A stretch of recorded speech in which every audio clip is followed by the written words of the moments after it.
ખેડા જિલ્લાના મહુધા તાલુકાના દડુસર ગામમાં સુજલામ સુફલામ યોજનાના ઉઠા હેઠળ મસમોટું માટી ચોરીનું કૌભાંડ આચરવામાં આવતું હોવાનું સામે આવ્યું।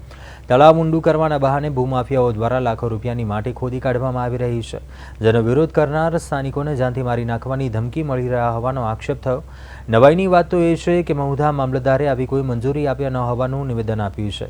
ગ્રામ્યજનોની વહારે આવેલા પૂર્વ ધારાસભ્ય ઇન્દ્રજીતસિંહનો દાવો છે કે આ અંગે કલેક્ટરને વારંવાર સંપર્ક કરવા છતાં તેમણે પ્રતિસાદ આપ્યો નથી। તંત્રની આ ઘોર નિંદ્રા અને ભૂમાફિયાઓના આતંકના પગલે દડુસરના ગ્રામ્યજનોમાં ભારે રોષ જોવા મળ્યો છે અને આગામી સમયમાં ઉગ્ર આંદોલનની ચીમકી ઉચ્ચારવામાં આવી છે।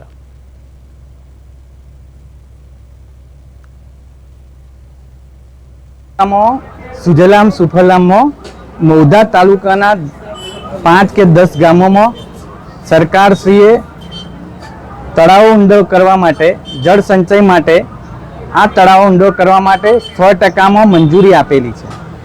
પણ આનો ઉદ્દેશ એવો છે કે જે તે ગામનું તળાવ હોય એ જે તે ગામના ખેડૂતો પોતાના સ્વખર્ચે એ માટી કાઢીને પોતાના ખેતરમાં ફળદ્રુપ ખેતી કરવા માટે પોતાના સ્વખર્ચે માટી લઈ જવાની। પણ અહીંયા મહુધા તાલુકામાં એનાથી વિપરીત છે। જે મંજૂરી મળી છે એ મંજૂરી જે તે માફિયાઓને આપવામાં આવી છે, ભૂમાફિયાઓને।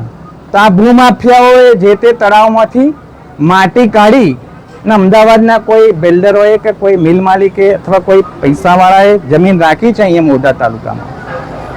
એ અમદાવાદનો જે જમીનવાળો છે 10-10 હજાર કે 5-5 હજાર એક ડમ્પરની કિંમત કરે છે માટી ભરેલાની।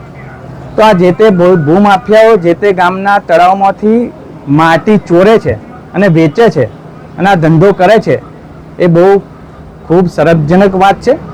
એટલે જે તે અધિકારીએ આ મંજૂરી આપી છે તે મંજૂરી કેવી રીતે આપી છે? એની પાસે કોઈ પૈસા લઈ લીધેલા છે? રૂપિયા લઈને મંજૂરી આપી છે? ગામના લોકોએ આટલો ઓહાપો કર્યો, ગામના લોકોએ, ખેડૂતોએ રજૂઆત કરી મામલતદારમાં, તો મામલતદારશ્રીએ બી ના સાંભળી, સિંચાઈ વિભાગના જે તે કર્મચારીએ ના સાંભળી, બધાએ હાથ ઊંચા કરી દીધા। તાલુકાના વડા પાસે ગયા તો તાલુકાના વડા બી એવું કહે છે કે ભાઈ આ મારા ક્રાઇટેરિયામાં